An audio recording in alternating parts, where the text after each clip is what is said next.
The next update for Plants vs. Zombies Garden Warfare is Suburbination. We're very, very excited about it. It's a huge DLC pack for us. It's going to have a brand new map called Crash Course. It's basically a desert-style suburbia on one side of the map and a golf course on the other side. But to make things interesting, the zombies decided to crash land their Zomboss blimp right in the middle of the map. It's got a nice bridge directly in the middle, which players have to cross, and we actually have the capture point underneath the bridge. And there's sniper points on either side of the bridge and valley that are great for range players to take down.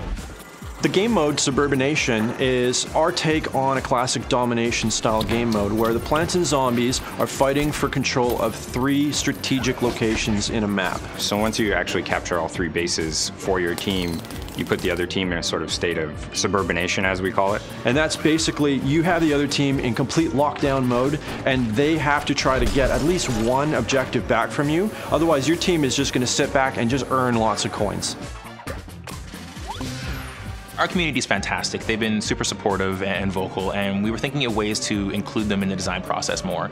So we held a contest to vote on the new pea shooter design. We took in hundreds of submissions of concept art and cool characters that people had created. We narrowed that down to a smaller field, voted on those internally, and then presented the top picks onto Facebook for fans to vote. The character that was selected was called the Plasma Pea Shooter. He's sort of got a cosmic flavor to him. His weapon is very similar to the Future Cactus, where he can fire off a bunch of quick, plasma pea bursts, but he can hold and charge it for like the ultimate plasma blast.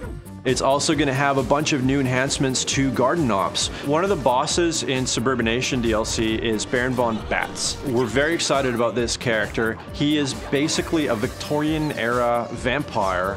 And he can sort of like dodge around and warp and disappear and come out of nowhere. He can also summon little zombie minions that fight for him. So you mix all of that together, and we think we've got this really crazy new boss that we think everybody's just going to love playing against. In addition to that, literally somewhere in the world there is a treasure yeti, and he's got tons of treasure. And every time you shoot him, treasure's going to come flying out of his sack. All the teammates are basically going to be chasing this guy all the way around the map.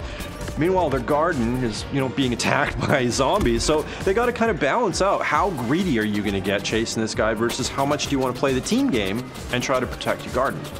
One of the big things in the next DLC is going to be customization. And for this, we went crazier than I think we've ever gone before. The Amazing Bling Pack is going to be new to the Suburbination DLC. It's going to have a whole bunch of blinged out accessories for your characters to wear. Talking about gold eye patches, diamond studded pork chops. The game is epic. Like, just ridiculous, ridiculous things.